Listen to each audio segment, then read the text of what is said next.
আমাদের সমস্যা হচ্ছে, আমার মনে হয় যে আমাদের সমাজের যে একটা মূল যে মানে মরাল ভ্যালিউ যেটা বলে, সেটা একদম ক্ষয় হয়ে গেছে।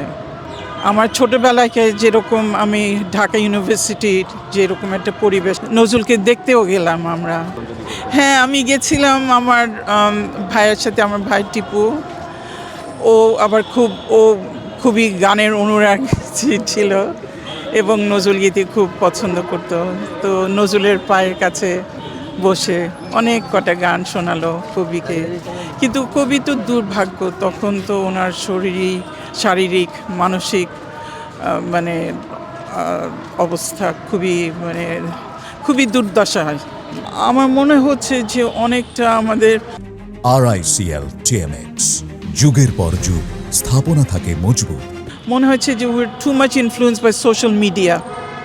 হ্যাঁ, আমরা যে মানে একা একা নিরিবিলিতে বসে একটা হয়তো নদীর পাড়ে যে একটু বসে একটু অনুভব করব, কি একটা দুটো লাইন লিখব, একটু চিন্তা ভাবনা করব, সেই সময়টুক তো আমাদের নেই।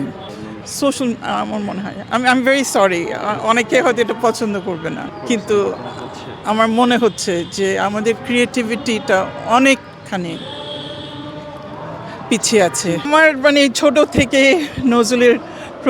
কবি নজরুলের প্রতি একটা সবসময় একটা আকর্ষণ মানে একটা কাজ করতো। বিশেষ করে যখন আমি স্কুলে, আমার তো বয়স অনেক, আমি যখন স্কুলে, তখন মানে স্বাধীনতার পর আমাদের তখন শেখ মুজিবুর রহমান উনি কবিকে নিয়ে আসলেন।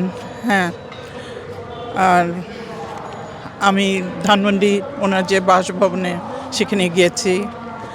আমার ভাই ওনার পায়ের কাছে বসে অনেক গান শুনিয়েছেন।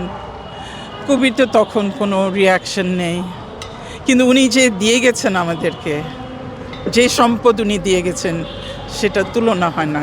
আমার মনে হয় আমরা তেমন কোনো কিছু দিতে পারি নাই। উনি কষ্ট পেয়ে গেছেন, ওনার ছেলে মারা গেল, বুলবুল মারা গেল, দাফনের টাকাটাও ওনার পর্যন্ত ছিল না।